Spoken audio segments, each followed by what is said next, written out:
La agonía de la oración.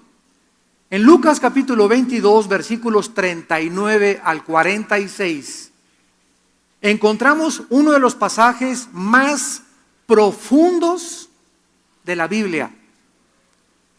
Porque es precisamente en este pasaje donde vamos a conocer profundamente el carácter y la persona del Hijo de Dios. Pero al mismo tiempo quiero en esta mañana transmitirles a ustedes lo que ha revolucionado mi vida, lo que ha sostenido mi vida y la puede sostener a ti también para aguantar tempestades, ríos, tormentas, traiciones, calumnias, persecución, chismes, mentiras, ataques, etcétera, etcétera. Lo único que nos puede mantener de pie, sin movernos, aguantando el mundo al que estamos enfrentándonos, es la oración. Es la oración nada más. Cuando ustedes lleguen a entender la oración, el poder que se encuentra detrás de la oración, y al mismo tiempo que detrás de la oración se encuentra el poder de Dios para poder sostenernos, energetizarnos y fortalecernos, vas a acabar la carrera con gozo y vas a acabar la carrera con fe. No vas a acabar amargado en la vida cristiana, no va a haber nada que te desilusione, nada que te desanime, porque todos ustedes que están desanimados, que nos escuchan también a través de la televisión o que se encuentran amargados, es que me hicieron esto y me hicieron aquello y por aquí por allá y yo quería ser pastor y yo quería este puesto y yo quería esta posición y no me tomaron en cuenta y mi esposo se fue con otra y mi esposa se fue con otro y estamos rodeados de circunstancias que nos pueden amargar, porque es la vida que estamos viviendo. Estamos en un mundo de lobos y Cristo nos dijo: no los mando como conejitos, los mando como ovejas en medio de lobos. Estamos rodeados de problemas grandísimos, matrimoniales, con los hijos, en el trabajo, en la iglesia, con el gobierno, y agreguémosle tsunamis, terremotos, huracanes, etcétera, etcétera. Hoy es para que cualquiera diga: ¿qué estoy pasando? Me caigo, me desmayo, ya no quiero, aviento la toalla. Pero somos soldados de Cristo, somos cristianos ungidos con un espíritu no de cobardía, sino de poder. Y tenemos que entender en dónde radica nuestro poder. Fortaleceos en el Señor, dice Efesios 6:10. En Él están nuestras fuerzas y en el poder de su fuerza. En el original griego dice: saquen fuerzas de Dios porque ustedes no tienen ningunas.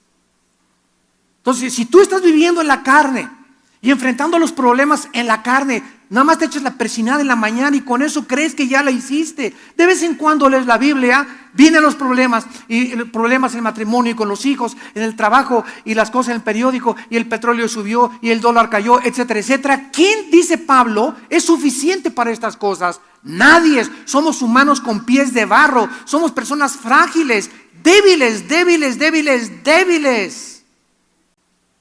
Esta es la razón por la cual el Espíritu Santo vino a nuestra vida, a infundirnos un valor que no es inherente de la naturaleza humana, y que solo a través de este poder de la oración vamos a aguantar y vamos a poder llegar y vamos a poder decir: no fue en vana la fe y la gracia de Dios en mi vida.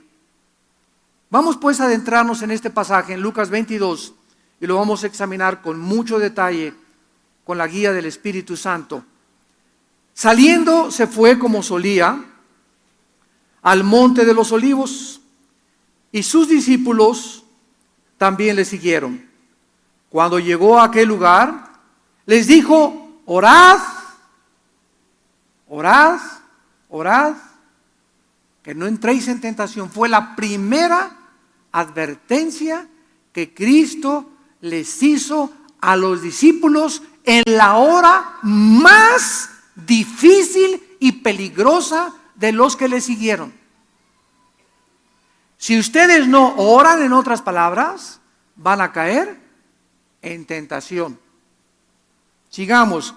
Entonces él se apartó de ellos a distancia como de un tiro de piedra, sea 3 o 4 metros, y puesto de rodillas, oró, diciendo: Padre, si quieres, pasa de mí esta copa, pero no se haga mi voluntad sino la tuya. Y esto es increíble. Se le apareció un ángel del cielo para fortalecerle. Qué increíble agonía estaba Cristo atravesando, que tuvo que bajar un ángel del cielo a él, al Hijo de Dios. Yo estudiando este pasaje desde hace algunos meses atrás, he pensado y he orado y he tratado de entender qué agonía tan increíble atravesó Cristo, que tuvo un ángel que bajar y abrazarlo e infundirle fuerza y infundirle ánimo para que él pudiera atravesar esa prueba final como el Hijo del Hombre, porque era todo en su humanidad lo que Cristo estaba sufriendo. Y estando en agonía, versículo 44, oraba más intensamente. O sea, comenzó abajo a orar, subió y más presión y más presión. Y mientras más presión oraba Jesús, dice la Biblia, más intensamente oraba. Y era su sudor. Llegó esto al grado que grandes gotas de sangre salieron a la tierra. Cuando se levantó de la oración y vino a sus discípulos, los halló durmiendo a causa de la tristeza, y les dijo: ¿por qué dormís? Levantaos y orad para que no entréis en tentación. Este pasaje nos introduce a la más grande agonía que Cristo sufrió en el huerto de Getsemaní antes de enfrentar a la cruz. Es interesante que la palabra Getsemaní significa en el griego aceite prensado. O sea, era un lugar donde estaba lleno, ¿verdad?, de olivos, y donde los cortaban, y ustedes saben que cuando se prensan los olivos comienza a salir ese aceite que en el Antiguo Testamento era el símbolo del Espíritu Santo. Jesús entonces, en Marcos capítulo 14, versículo 32 y 33, Marcos 14, 32 y 33, vinieron a un lugar que se llama Getsemaní y dijo a los discípulos: vean ustedes quiénes fueron los que le acompañaron a Getsemaní. Los 3 discípulos más cercanos a Jesús, los que estuvieron con él en el monte de la transfiguración, y los que en todas las experiencias espirituales más profundas le acompañaron. Les dijo: siéntense aquí entre tanto que yo oro, versículo 33, y tomó consigo a Pedro, a Jacobo y a Juan, y comenzó a entristecerse y a angustiarse, y les dijo: mi alma está muy triste hasta la muerte, quédense aquí y velen. Jesús, pues, al entrar a Getsemaní, como el Hijo de Dios, sabía perfectamente bien en qué minuto, en qué día, en qué mes y en qué año iba a morir. Es el único ser humano, Jesús, que sabía perfectamente bien el futuro en este sentido. Cuando Él le dijo a los discípulos: vayan por favor a la ciudad y van a ver a un hombre con un cántaro de agua, y él va a entrar a una casa. Entren a esa casa y díganle: dice el Señor que le prepares en el piso de arriba un aposento para la última cena.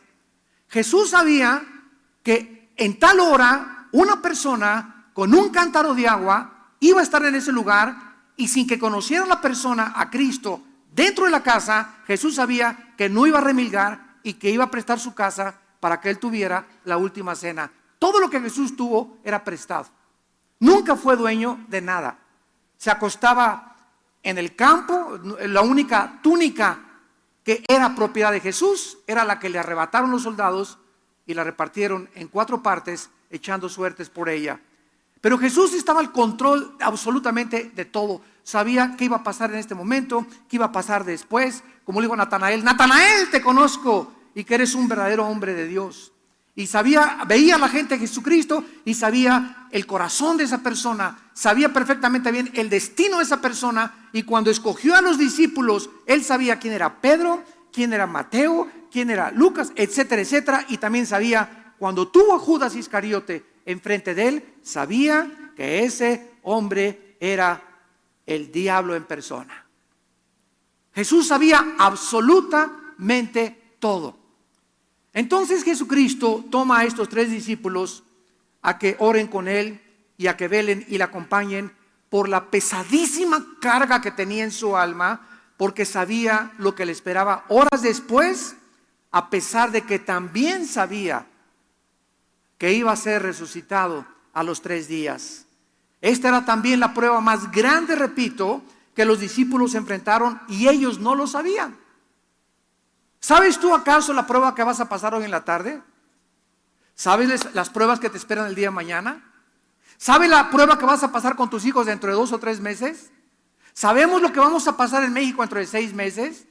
¿Sabemos qué va a pasar con tu matrimonio en los próximos 8 meses? Ninguno de nosotros somos dioses. No sabemos lo que nos depara hoy en la tarde. No sabemos lo que nos depara saliendo aquí de este edificio. Por lo tanto, es importante que sepamos que como no sabemos lo que nos está esperando, necesitamos estar preparados con toda la armadura de Dios, llenos en la mañana, fortaleciéndonos en oración, para que cuando venga esa prueba con tu hijo, esa prueba con tu esposo, esa prueba con tu esposa, en tu trabajo, el despido de tu trabajo, la falta de empleo, etcétera, etcétera, no importa la prueba que pasemos, estemos preparados y no desmayemos y no caigamos al suelo y no nos amarguemos y no le echemos la culpa al pastor, a la esposa, al hijo, al gobierno, etcétera, etcétera. Y de esta manera podemos continuar caminando y Dios nos ve que seguimos caminando. Vino la prueba y nos pegó la cachetada, y vino la otra prueba y nos tambaleó, pero no nos tumbó al suelo, y seguimos caminando porque nuestra fortaleza viene de la comunión que tuvimos con Dios, que tenemos con Dios todos los días en oración. Cuando Dios ve este caminar tuyo en la vida, que sigues manteniéndote, porque por fe oramos. ¿Qué es la fe? Saber que Dios me escucha y que después de orar 15, 20, media hora, 1 hora con Él, va a haber algo sobrenatural que la mente no puede comprender, que me va a infundir un valor que yo no tengo para seguir viviendo. Cuando Dios ve eso, dice en Isaías 40:31, los que esperan en Jehová.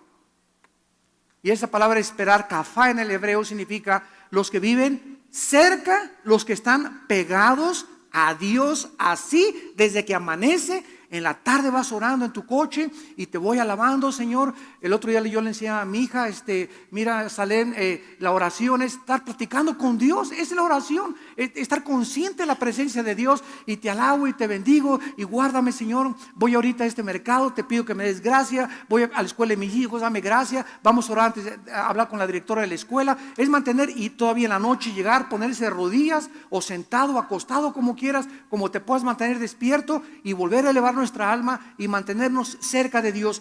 Esas personas tendrán nuevas fuerzas.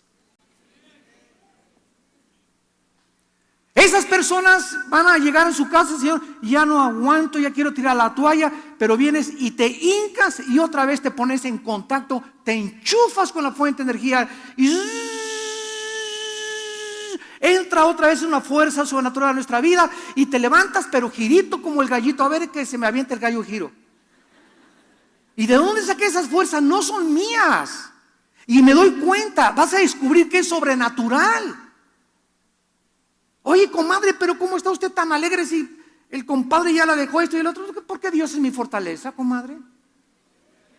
Y comenzamos a buscar, ¿verdad? Y se nos muere un ser querido y claro que le lloramos porque es necesario que lloremos y que volquemos nuestro corazón y que nunca nos guardemos los sentimientos, pero pasa 1 o 2 meses y es una mezcla de gozo, de saber que ya nuestro ser querido está en el cielo, con la tristeza también, pero tenemos que seguir viviendo y esas fuerzas para seguir viviendo nos las da Dios. De otra forma vas a estar vestida de negro 6 años. Jesús sabía pues la grande prueba que venía sobre sus hombres, sobre sus discípulos. Y Él les dijo, velen y oren, porque sabía Jesús que solo de rodillas iban a poder pasar la prueba. Dice el versículo 41 de Lucas 22, nuestro pasaje. Vamos a comenzar a examinarlo. En el capítulo 40, cuando llegó a aquel lugar, al huerto de Getsemaní, lo primero que le pidió a los discípulos fue, oren. ¿Por qué? Porque ellos no sabían, pero viene sobre ustedes una grande tentación. Y quiero decirte que mientras nosotros nos mantengamos en oración en las mañanas y busquemos el reino de Dios, primeramente en la mañana, y le entreguemos lo primero en nuestro tiempo a Dios, las tentaciones, como dice el chiste, ¿verdad? Que estaba Pepito y le tocaron la puerta. Y dijo Pepito, ¿quién es? Y le contestaron, Doña Tentación te toca la puerta. Y Pepito dijo, ¿verdad? Si yo voy y le abro la puerta, me voy con ella. Jesús, ve y abre la puerta, por favor. Entonces, cuando nosotros tenemos comunión con Cristo y la tentación nos asalta, vamos a tener la fuerza porque Jesús es nuestro escudo. Y dice en 2 de Pedro 2, ¿sabe Dios librar de tentación a los piadosos? Pero si tú no estás en comunión con Dios y en contacto con Dios diario, te vas a ir con doña tentación. ¿Y por qué caí con mi novio en fornicación? ¿Y por qué cometí adulterio? ¿Y por qué hice este negocio que sabía que era una tranza que mi compadre me propuso y ahora me andan buscando para meterme a la cárcel? ¿Por qué hacemos cosas de las cuales nos lamentamos después? Porque cuando tomamos esa decisión no estábamos en el Espíritu.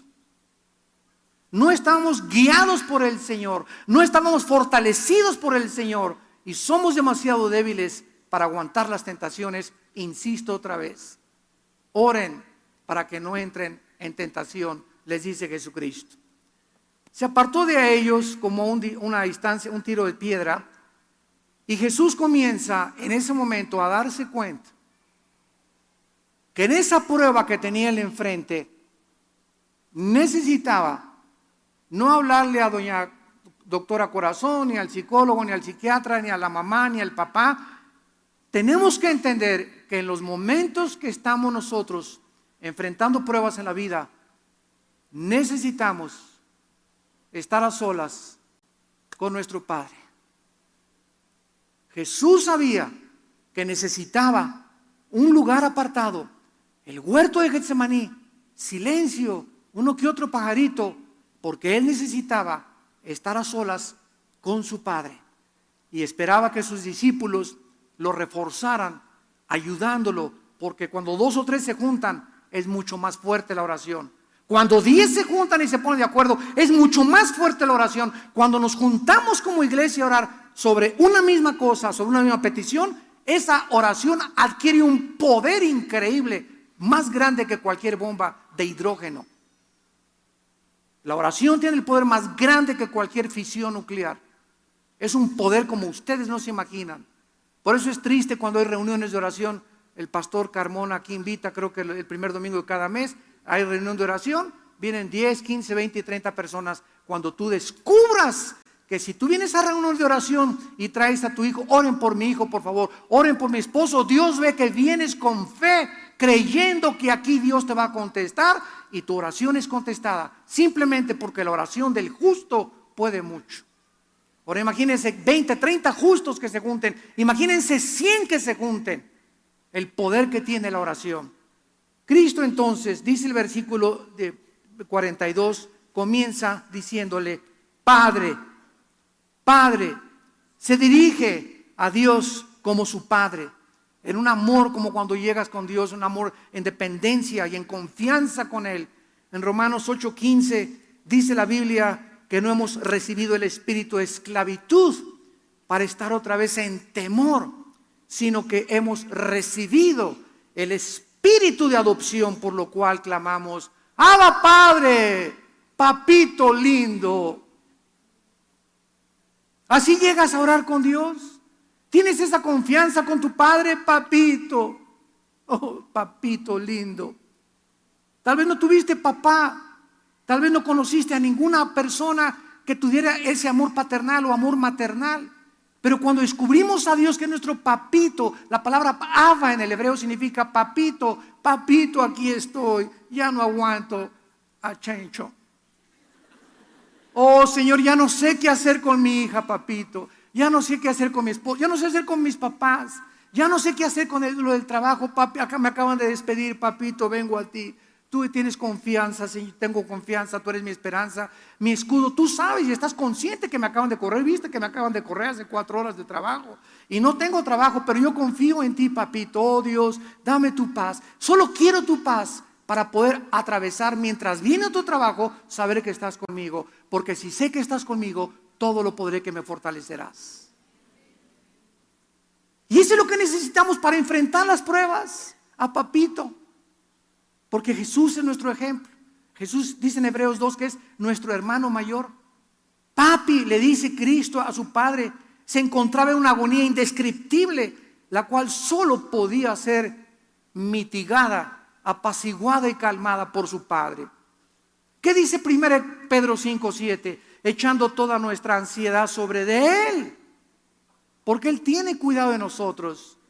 Yo les contaba el otro día que acaban de descubrir en la clínica Mayo en Rochester, el hospital Hopkins en Estados Unidos, los mejores hospitales de Europa, acaban de llegar a un acuerdo todos los científicos del mundo, y para que lleguen a acuerdos como el que llegaron son muy pocos realmente, porque hay mucha diversidad en la psiquiatría, en la psicología, en la genética, etcétera, etcétera, pero llegaron a un acuerdo todos los científicos del mundo en decir que la causa que produce el 90% de las enfermedades físicas, mentales y espirituales, el origen del 90% de las enfermedades se encuentra en el estrés.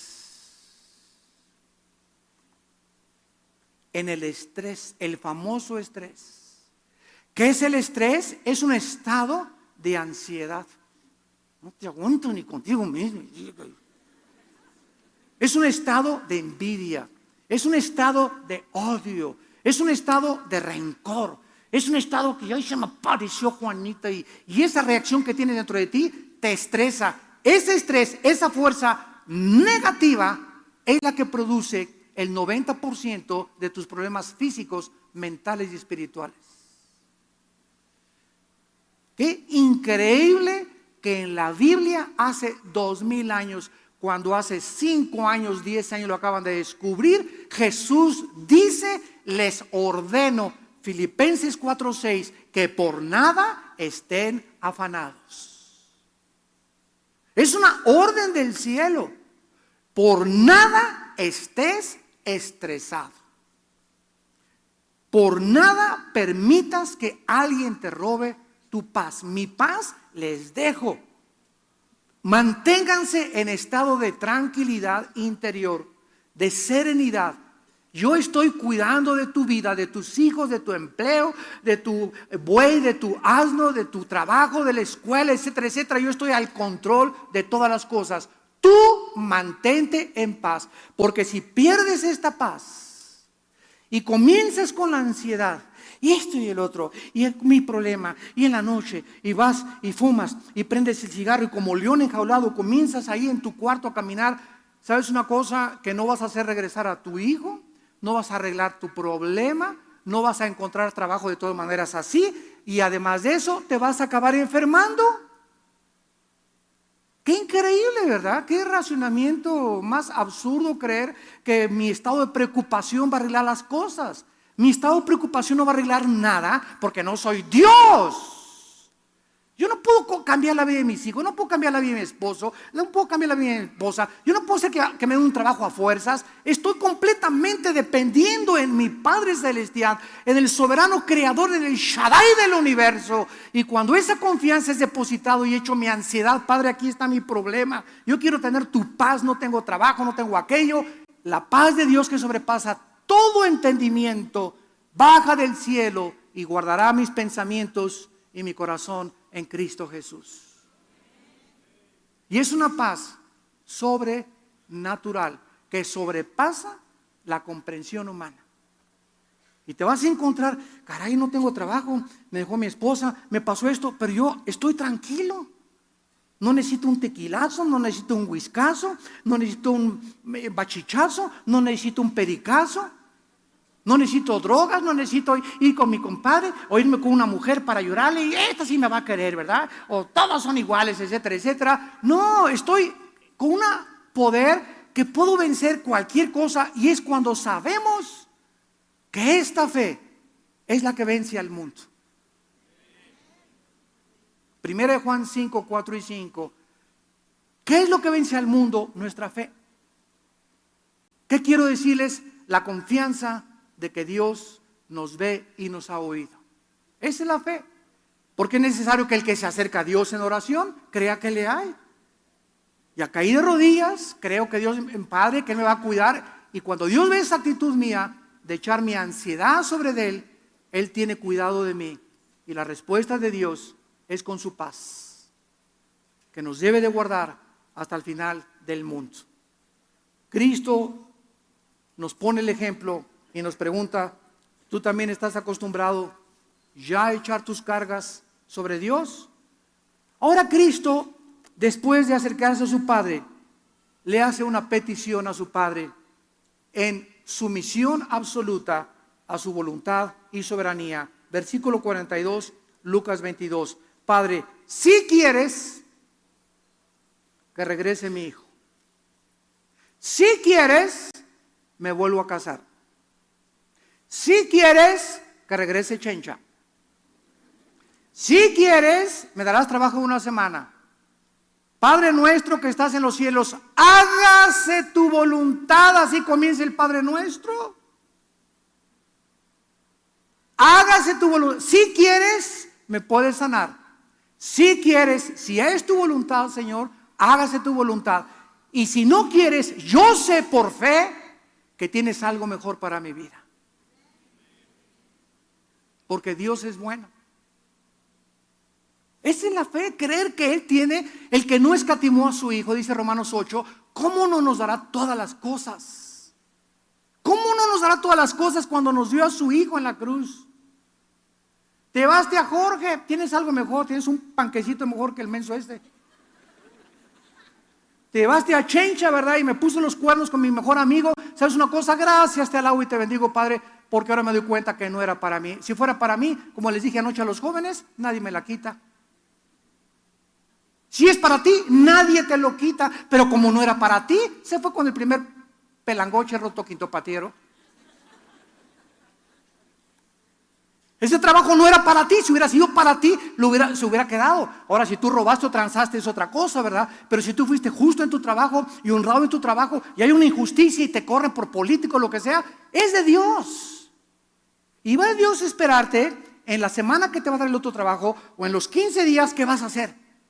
Y los ángeles van a estar todos, dice la Biblia que somos espectáculo al mundo y a los ángeles. 2 Corintios capítulo 4. Somos espectáculo al mundo invisible.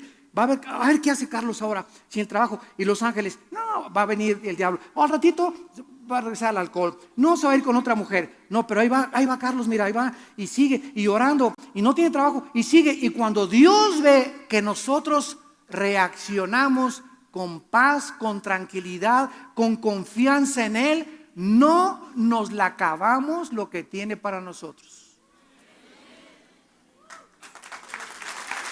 No nos la acabamos.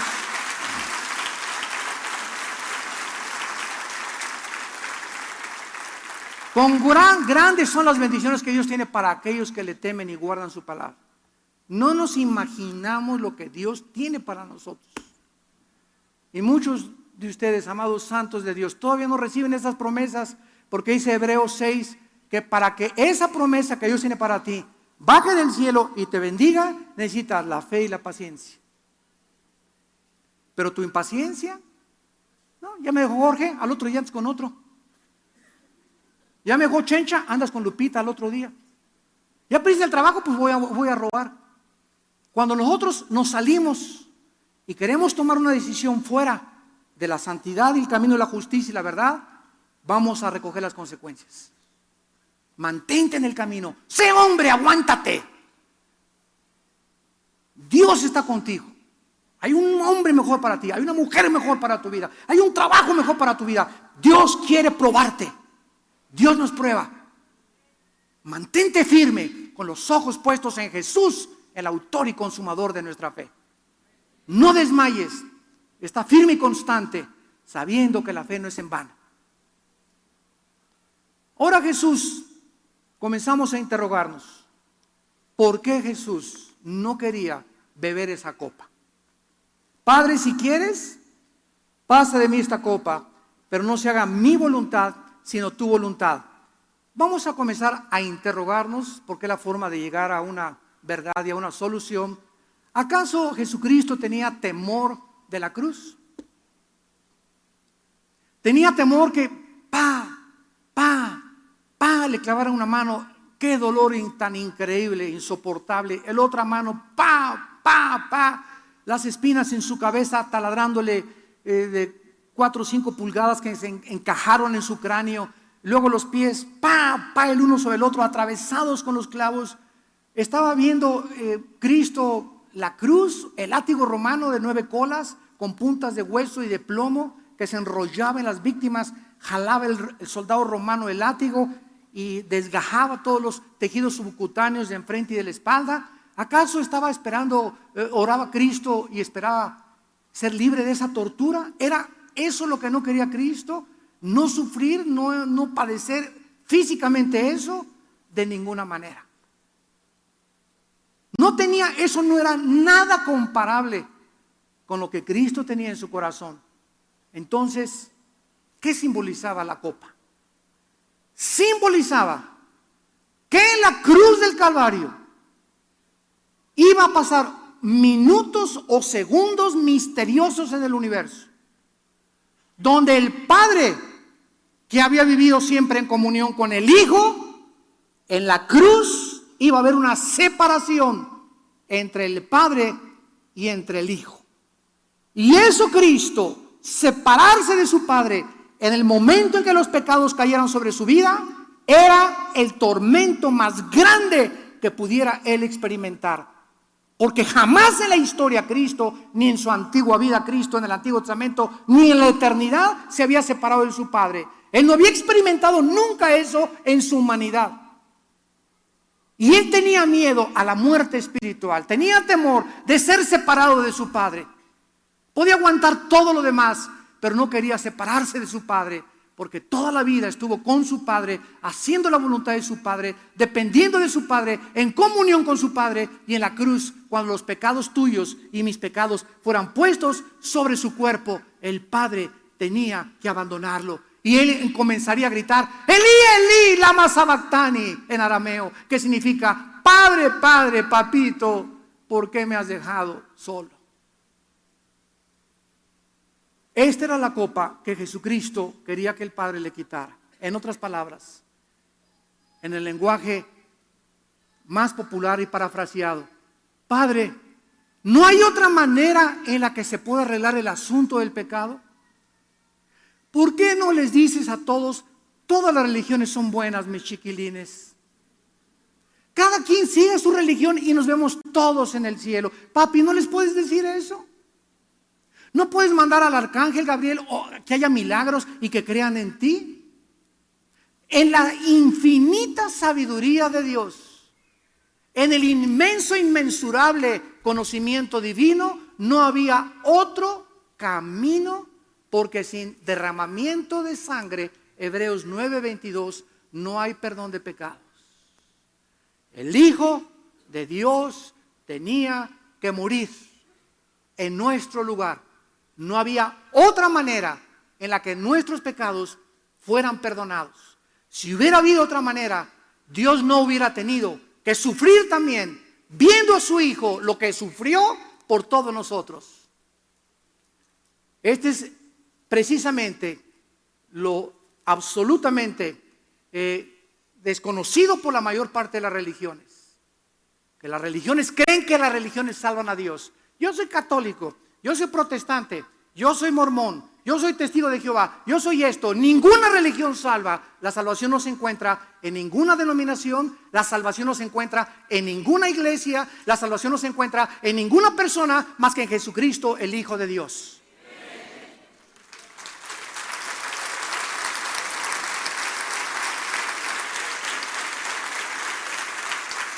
Porque no hay otro nombre. Hechos 4:12, no hay otro nombre, ni en el cielo ni en la tierra. Ni Abraham, ni Isaac, ni Jacob, ni el Papa, ni el arzobispo, ni San Anselmo, ni Sor Juan Inés de la Cruz. No hay ningún otro nombre, dice la Biblia, en que el hombre pueda ser salvo más que en el nombre de Jesús. La gente no conoce la Biblia y por eso, ¿verdad?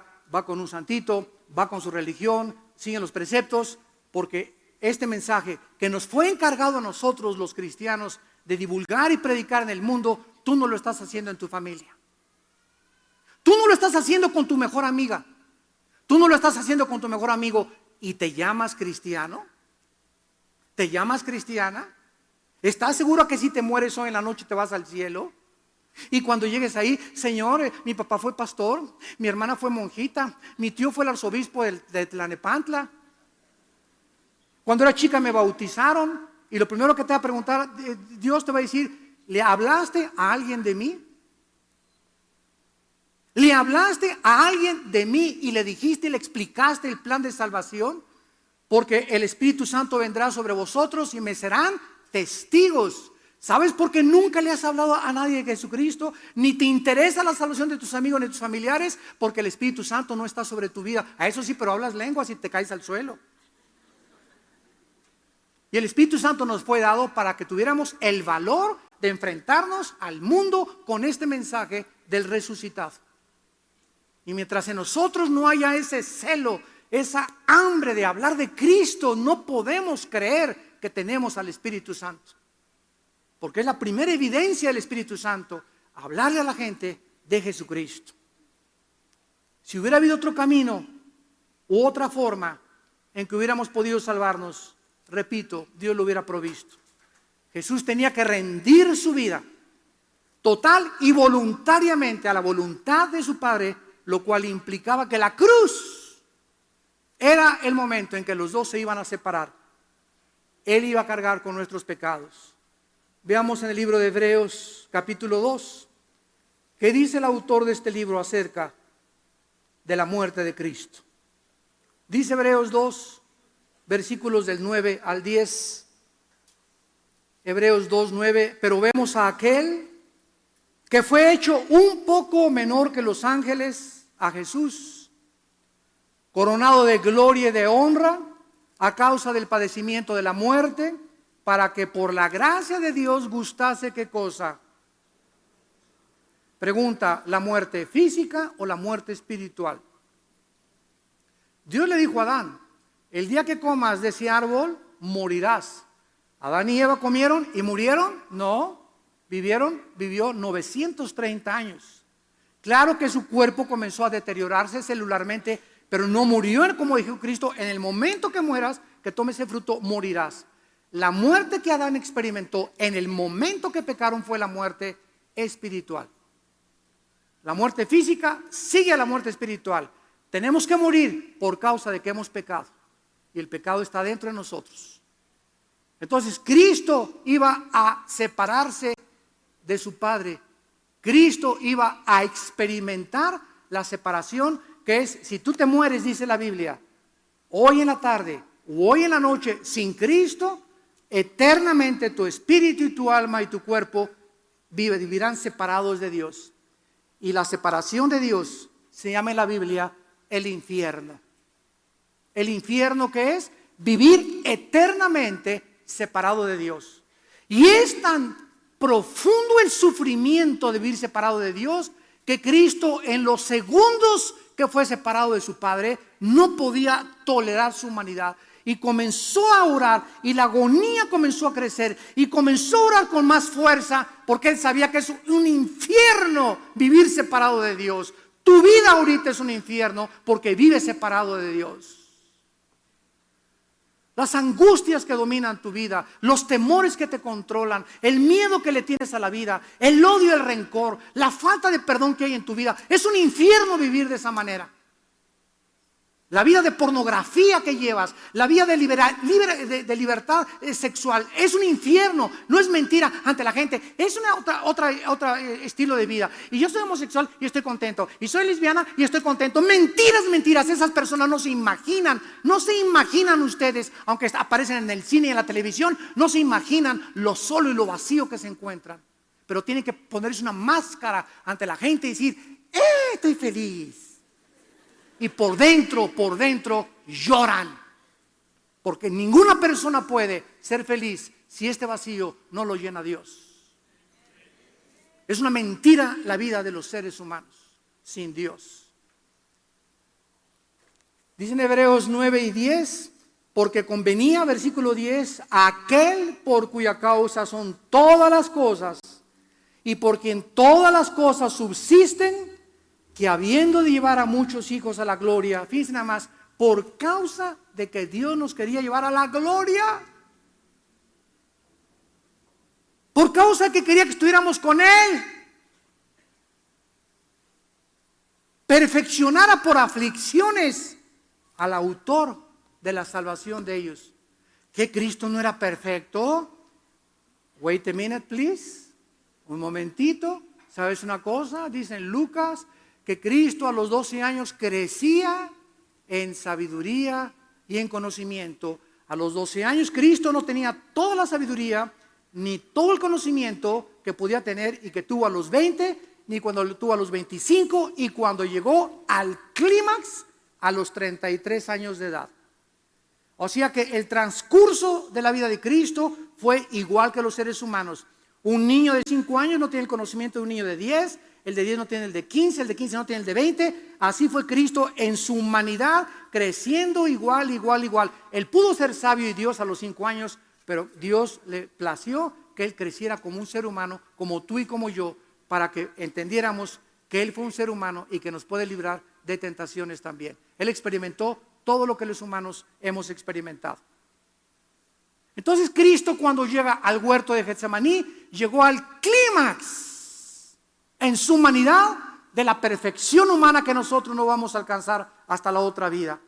Y en ese clímax, lo que hizo que Cristo llegara a la madurez, que es la palabra teleios, que se tradujo perfección, fueron los sufrimientos.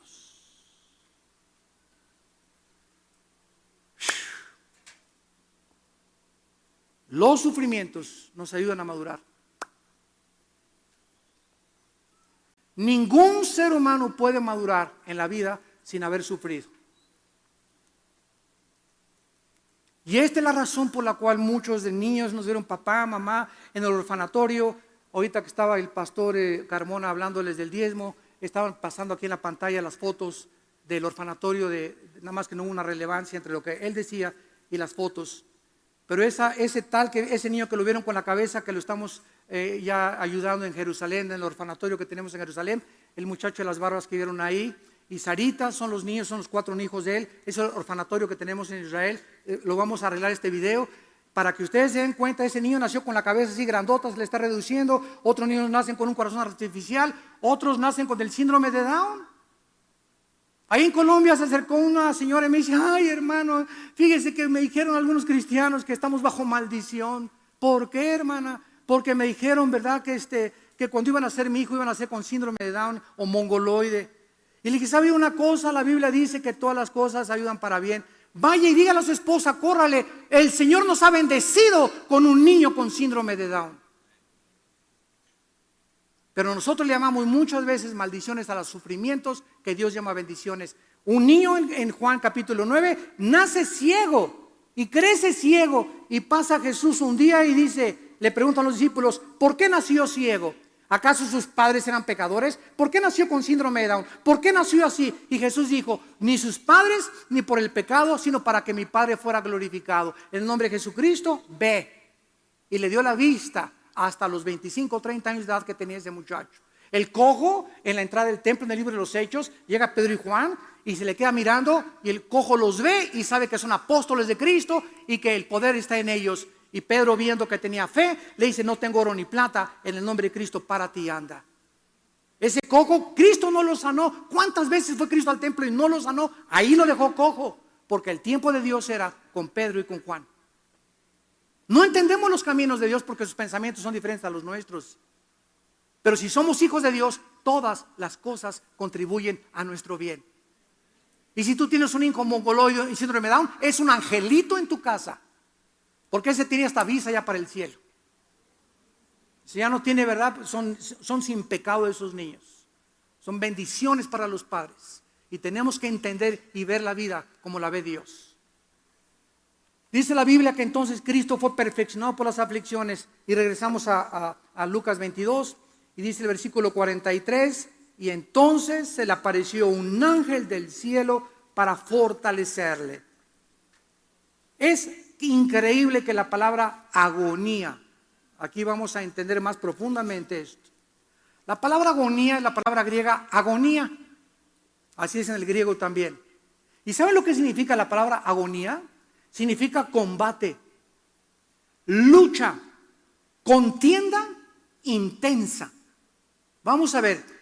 Y estando en agonía, vamos a traducirlo, y estando luchando Jesús, estando en una contienda, estando en el ring, estando en una pelea, ya casi para punto de morir, mientras él estaba en eso, oraba más intensamente. Pregunta: ¿contra quién peleaba Cristo? Les dije que teníamos que profundizar este pasaje. Si la palabra agonía significa lucha y contienda intensa, Cristo estaba librando en Getsemaní una lucha, una pelea. ¿Contra quién? Pregunta, yo me lo hice. Contra su naturaleza pecaminosa, como nosotros luchamos a veces. Padre, ya no quiero fumar y tengo las ganas de fumar y no quiero ver pornografía, etcétera, etcétera. Y comenzamos en oración a luchar intensamente. Y ahorita es cuando prendí el cigarro, pero no lo voy a prender. Y aquí en oración me vas a ayudar, Señor. Y comienzas a luchar en oración y te das cuenta que vences el vicio, vences aquella cosa, pero estabas luchando contra ti mismo, porque el más grande enemigo está entre nosotros. Pero Cristo era sin pecado. ¿No es verdad? Entonces Cristo no podía estar luchando contra su antigua naturaleza. Cristo estaba luchando espiritualmente. Ahí en Getsemaní estaba el diablo. Púchale, ra. Los demonios, los principados, las potestades, los gobernadores de las tinieblas rodearon el huerto de Getsemaní y después, posteriormente, la cruz del Calvario. Y era una presión así en la que los demonios se le acercaron y comenzaron a atormentarlo en su humanidad mentalmente, para que él tirara la toalla, para que desistiera, para que abandonara la lucha, para que ya no siga siendo cristiano, para que ya no vayas a la iglesia. Es una presión que tenemos mental nosotros. No sé si tú lo has experimentado. Yo casi días antes de mis conferencias, antes de llegar a Colombia, cuando llegué, pisé Colombia y me llevaron al hotel esa noche, no podía dormir. Yo sabía una presión mental y voces: te vas a morir, te van a hacer esto y por aquí, por allá. Y me hinqué y comencé a orar y orar. Después de algunas horas orando, ¡ching!, así como ¡pum!, se despejó el aire. Ya me sentí más tranquilo y dormí ya como un bebé. Pero la presión que experimento muchas veces es demoníaca. Y tú lo vas a experimentar también. Llega el diablo: acuéstate con tu novio, dile, divórciate, haz aquello, roba, no le hagas caso a Dios, no le hagas caso a la Biblia, son anticosas. Y viene la presión y esas voces no sabemos de dónde vienen, pero tienes que aprender a discernir cuando esa presión viene a tu vida. Cae de rodillas. Y velar significa: comienza a mantenerte abierto y darnos cuenta que no tenemos lucha contra sangre ni contra carne. ¿Correcto? Esa presión no viene de nadie más que del infierno, para impedirnos que lleguemos a nuestro destino. Y ahí es cuando aprendemos a luchar en oración. Cristo comienza a luchar y era tan intensa la lucha que un ángel aparece para fortalecerle. La palabra fortalecer, enischuo en el griego. Enischuo significa infundir vigor, fuerza, proporcionar aliento para seguir en la lucha o contienda. Muchos de ustedes han visto esas peleas ahora que ya no son peleas de box, ¿verdad? Ahora es la UFC en inglés, que ahora ya usan unos guantes chiquitos, descalzos, y se va el taekwondo y karate y box y lucha y a tumbarse y en el suelo hasta que se sangren, hasta que el referee los separe. Son a 3 rounds de 5 minutos cada uno. Hay otros de 5 minutos los campeonatos. Ya, ¿verdad? El box ya solamente Pinocho ahora boxea, ¿verdad? Ahora ya es como gladiadores así, que haya sangre porque la gente quiere ver más y más y más sangre, más contienda, más lucha. Y cuando va el segundo round, yo he visto como 2 o 3 así de pasadas, no crean que me gusta, ¿verdad? Tampoco eso me choca. Y las corridas de toro peor todavía. Matar a un toro y sacrificarlo y torero, hola, ¿para qué digo? Y se va el peleador a la esquina del ring, ¿verdad? Y ahí están los referees, digo los coaches, échale ganas, ese es mi Pipinelo, échale ganas y usted va a poder. O sea, ¿qué cosa? Le están infundiendo vigor y aquel está todo así, todo sangrando, ¿verdad? Y échale ganas, usted puede, y le sacan la sangre y le quitan el vigor, pero en esos minutos que tiene ahí le están infundiendo algo que él no tiene, para que cuando se levante otra vez al tercer round ya pueda salir un poco más mentalmente motivado de los coaches y los consejos que le dieron. Pues en ese momento Cristo, se aparece el ángel y sabemos, lo único que podemos saber, ¿verdad? Es que imaginarnos a este ángel, y así me lo imagino, abrazando fuertemente a Jesús y diciéndole: Jesús, tú eres el Rey de Reyes, el Señor de Señores, tu Padre está contigo. Todos estamos esperando este momento en el cielo, infundiéndole ánimo y valor en su naturaleza para que él siguiera adelante, para que un ángel haya tenido que bajar a fortalecer al Hijo de Dios. Podemos imaginarnos la agonía que Cristo estaba atravesando, que posteriormente le comienza a salir sangre por la piel.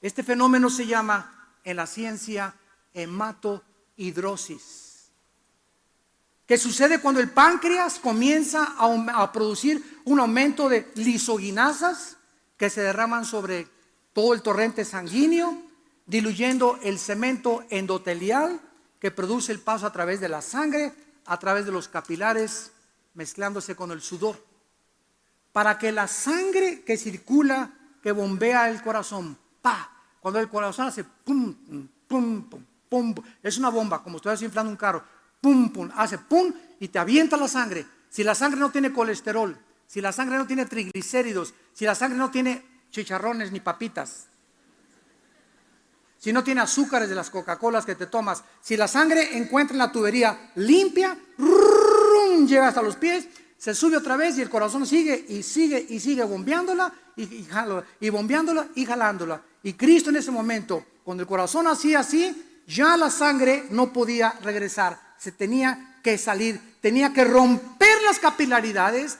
y la piel de la presión del corazón de Jesús en esos momentos. Dice en Hebreos capítulo 12, dándonos a nosotros el ejemplo de Jesús, versículo 3: considerad aquel que sufrió tal contradicción de pecadores contra sí mismo, para que vuestro ánimo no se canse hasta desmayar, porque aún, dice la Biblia, ninguno de nosotros hemos resistido hasta la sangre. ¿Cuándo fue la última vez que luchaste de veras de rodillas? No quiero, y no voy a regresar con Jorge, y no voy a regresar con Carmelita, y no voy a hacer esto, y no voy a robar, y Dios dame las fuerzas, y está fuerte la tentación, y está fuerte la tentación. ¿Cuántas veces has pasado, has luchado, has agonizado en oración, luchando contra el pecado? No levanten la mano, pero tenemos que entender que ahí está la victoria. De rodillas. No hay otra forma, de rodillas. No hay otro camino más fácil. No hay que recibe la unción, recibe la unción, recibe la unción. Eso es verdad, es brincarte el camino largo a la santidad. Es unción marucha. Instantáneamente ya quiero tener el poder, instantáneamente quiero recibir esto, instantáneamente. Así es como ha apostatado y se ha diluido totalmente el mensaje de la iglesia. Ya nadie quiere vivir de rodillas, nadie quiere luchar en oración, nadie quiere agonizar en oración. Quieren, dame una palabra profética, dame esto, dame aquello, algo rápido que no tenga yo que luchar en oración ni hacer ningún sacrificio. Esta es la cristiandad liviana que estamos viviendo, hechos de mermelada McCormick. Hemos abandonado totalmente el camino de Dios, el camino que nos dejó Jesucristo. Entonces vemos que comienza a orar Cristo. Regresamos a Hebreos y dice la Biblia, entonces comenzó a orar intensamente. Su sudor era como grandes gotas de sangre. Y aquí podemos ver claramente algunas palabras que nos pueden describir con profundidad lo que estaba atravesando Jesucristo. Física, mental y espiritualmente, mental y emocionalmente. Cristo estaba experimentando ahí la dureza y la incredulidad de la gente. Qué increíble dureza del corazón. El rechazo de su propio pueblo al cual fue enviado.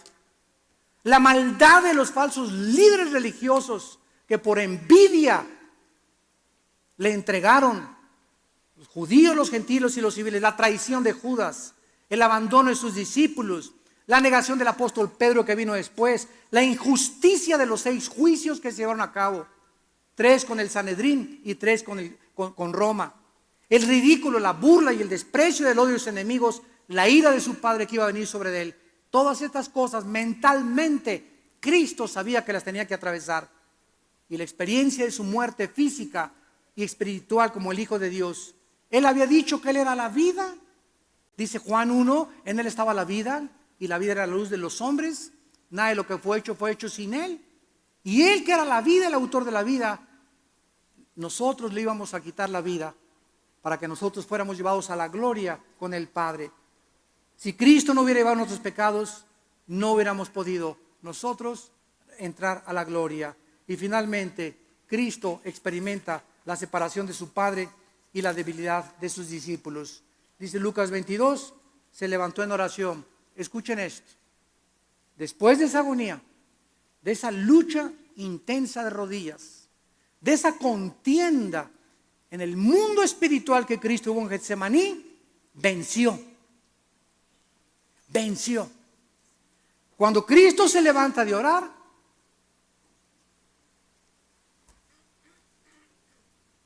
después de la agonía que tuvo, venció. No se haga mi voluntad sino tu voluntad, Padre Santo. Y en ese momento viene un espíritu increíble sobre Cristo para fortalecerlo. Y cuando Cristo se levanta de orar y ve a los discípulos dormidos, Él ya había vencido. Ya estaba listo para encaminarse hacia el camino a la cruz del Calvario. Ya estaba seguro totalmente de sí mismo. Ya sabía perfectamente bien lo que había de hacer. Ya había aceptado en su humanidad la voluntad del Padre. Cristo ya estaba listo para enfrentar a Pilato, la burla, el desprecio, la traición, sin guardar rencor a nadie. Para que culminara en la cruz, entre los brazos, entre el cielo y la tierra, y gritara: Padre, perdónalos. Después de todo lo que me han hecho, después de todos los que sané. ¿Dónde están los que sané? ¿Dónde están los demonios que les saqué? ¿Dónde están los que fueron alimentados con los panes y con los peces? ¿Dónde están todas las personas que abracé y que lloré con ellas? ¿Dónde están mis amigos? No hay nadie. Su madre, con María Magdalena y el apóstol Juan. Perdónalos, Señor, porque no saben lo que hacen. Hasta el último momento Jesucristo mantuvo su integridad, mantuvo su serenidad, mantuvo su espiritualidad, mantuvo su comunión con su Padre. Y en ese momento, madre, ahí está tu hijo. Ya no le dijo, ya no le dijo madre, le dijo mujer. Ahí está tu hijo. Juan, ella no es tu mamá, pero quiero decirte que desde aquí yo estoy formando la familia espiritual. Cuando alguien de ustedes llega aquí y me dicen, estoy en su iglesia, acostúmbrense a decirles, la iglesia somos una familia. Hermano, yo estoy en la iglesia con ustedes en Villanueva. Bienvenidos, siempre les digo, a la familia. Porque somos una familia y como familia numerosa que somos, nos ayudamos y como familia oramos y como familia nos toleramos y nos soportamos para poder llegar al momento de la muerte cuando Cristo nos llame, no tener nada contra nadie. Podemos morir llenos de enemigos y de envidiosos y que chismes por aquí y por allá, que Dios los bendiga. Yo no tengo nada contra ti. Los que me odian van a vivir bajo el juicio de Dios, pero yo muero en paz con mis enemigos. ¿Estás tú listo y preparado para esa hora?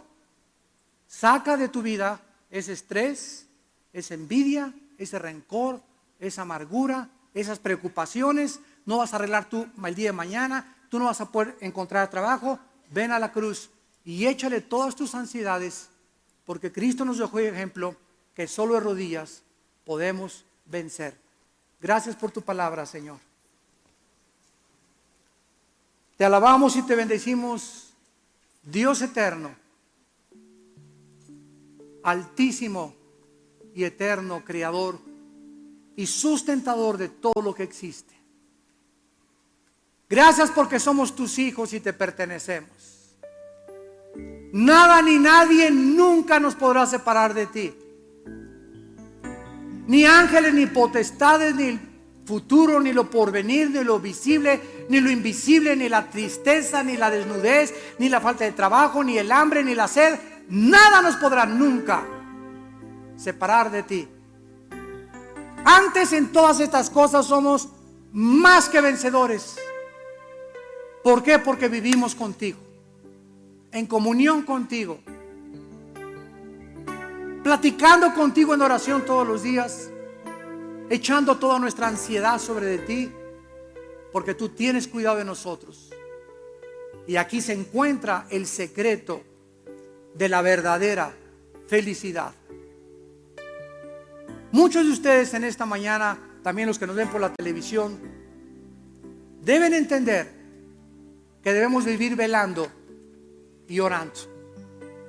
Las tentaciones que muchos de ustedes han enfrentado y han fracasado es porque no has creído que Dios te puede infundir la fuerza sobrenatural para vivir para Él, para vencer los vicios, las amistades, la presión del mundo que quiere que vivamos como el mundo vive y no como Dios quiere. Ven a Cristo en esta mañana, entrégale tu vida diciéndole estas palabras: Dios mío y Señor mío, te pido perdón por mis pecados, porque tal vez he ido a la iglesia desde hace muchos meses o años. Tal vez mis padres son cristianos y tal vez yo creía que era cristiano, pero ahora comprendo que desde que digo que soy cristiano, a nadie le he hablado de ti. No tengo carga por ninguna amistad que te conozcan. Solamente vengo a la iglesia y soy religioso. Ahora quiero estar seguro de que tengo el perdón de mis pecados y la salvación eterna. Y te pido, Señor Jesucristo, que por la sangre que en la cruz derramaste en mi lugar, entres a mi vida como mi Señor y mi Salvador. Me limpies y me perdones de mis pecados y me des el poder con el Espíritu Santo para nunca tener temor de ninguna persona y hablar de ti a mis amigos, a mis familiares, al mundo entero, que todos sepan que tu Hijo es el Señor. En el nombre de Jesús. Amén.